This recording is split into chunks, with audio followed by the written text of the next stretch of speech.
Alright, so, turns out my camera goofed up, so there's actually no proper intro to this video. Sorry about that, guys. Basically what you're going to be seeing today is how to install this Yaw Racing and Dinky RC like collaboration cantilever suspension setup.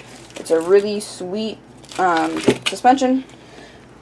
I hope you guys enjoy the show. If you guys are actually interested in this, here's the part number. Here you go. So if you guys want to go check that out, be sure you do, and enjoy the show. Hope you guys learned something. Alright guys, now I got it. After a bad take on this, I figured out how this actually goes together. It was actually kind of funny. I had them on backwards. But so if you guys don't know what a cantilever suspension does, basically this rod back here, as the suspension cycles, it pushes up on this arm, causing the shock to compress. It's really a quite nifty system, and I like the way that it was executed on in this design, basically. Something to note that I did notice while I was putting it together was that this rod under here is actually just like an M3 threaded rod. So what you're going to want to do is probably get like a short link from maybe RC4-wheel drive, or make your own link, which is what I'm going to do. Not like now before Crawl for a Cure, because I'm not going to have time. But I do recommend you do something about that, because that will probably eventually bend. But yeah, so let's go ahead and I will show you how to put it together. So basically the parts you get are this piece here and this piece here. So the way this works is first, so you're going to need these two screws here. This long one with the spacer on it, and this short step screw. And what you're going to do, you're also going to need one of the little white bushings that it comes with. And so what you're going to do is you're going to take your step screw here, you're going to put it through the white, or you're going to put it through the arm, like that, as you can see there. You put it through the arm, and then what you're going to do is you're going to put the white bushing on the other side. And now you'll take your thread lock, because this is aluminum, I'm going to put a little bit on there, and you're going to go ahead and screw it, right into the aluminum like chassis mount here. Don't over tighten these guys, because they are, I think they're 1.5 millimeter screws, so they're really small. Or no, maybe they're 2, I'm not sure. But there you go. This does slide a little bit, or it does have a little bit of play up and down, as you can see. But just be careful with that. So now what you're going to do is you're going to slip your shock into the top of the arm here. Find the screw, like that. Put it in there. This screw comes already like threaded in, so you'll have to unthread it, slip the rod in, or the shock in, and then screw it back down. Since I was messing with it, I took it out, so I have to put it back in. Alright, so first thing you're going to do now to install this is you're going to take it and you're just going to put it right on the frame rail. There's a slot in the aluminum piece that lets it just sit right in there, and it's made so that you can actually use the back holes on here for your bumper, which is really, really nice. I'm really glad that they did it that way.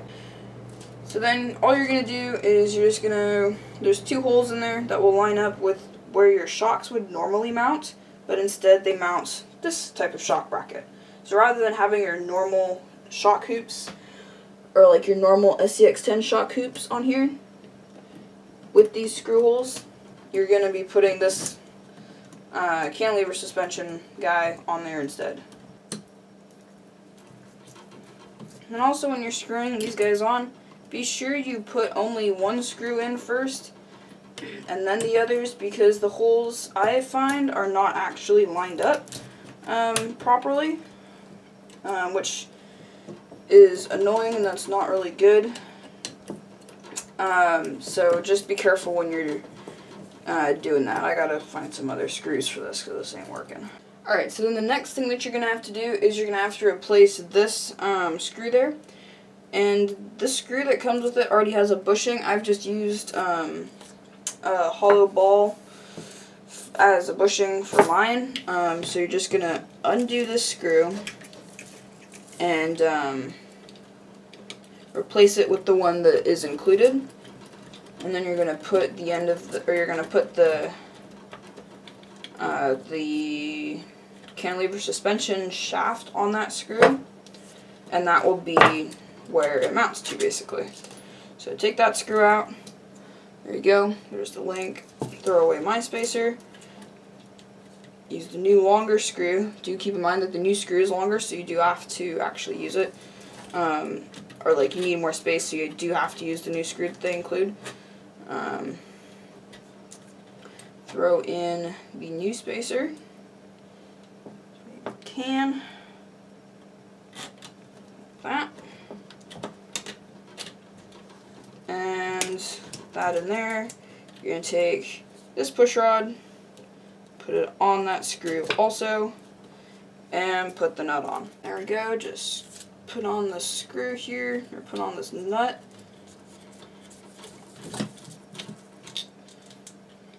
Oh gosh. Come on. Come on. Hopefully.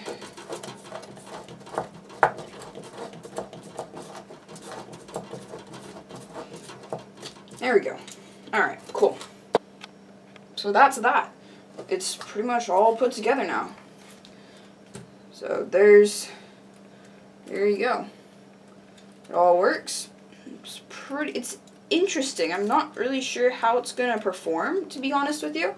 That's the one thing I'm kind of interested on, actually, is how this thing will perform. You can probably get other springs for it, which shouldn't be a problem at all. If you want, I guess, more height here, or like more height this way, you can add a longer rod on there. So if you make a custom rod, you can make it longer if you want more height, which is probably what I'll do. This looks like about an inch. I'll probably make mine maybe 1.5 inches. Nah, I'm not sure. We'll see. But then, yeah, you can always add on more, or you can add on an extra spring, not an extra spring, buy a different strength spring or a different color, you know. And there you go.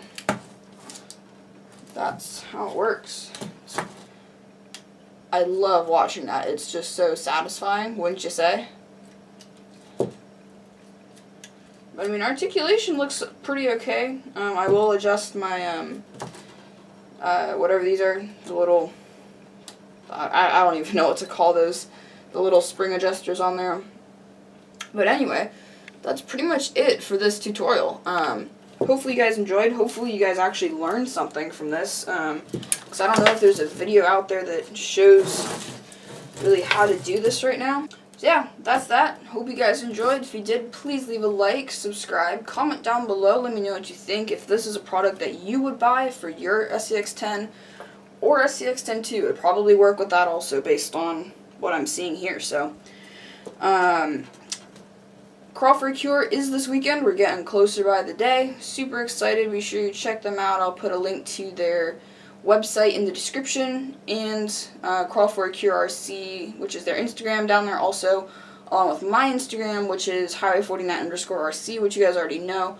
So be sure you guys go check all that out, and I hope to see you guys, maybe one or two of you at Crawl for a Cure. So anyway, enough from me. I'll see you next time.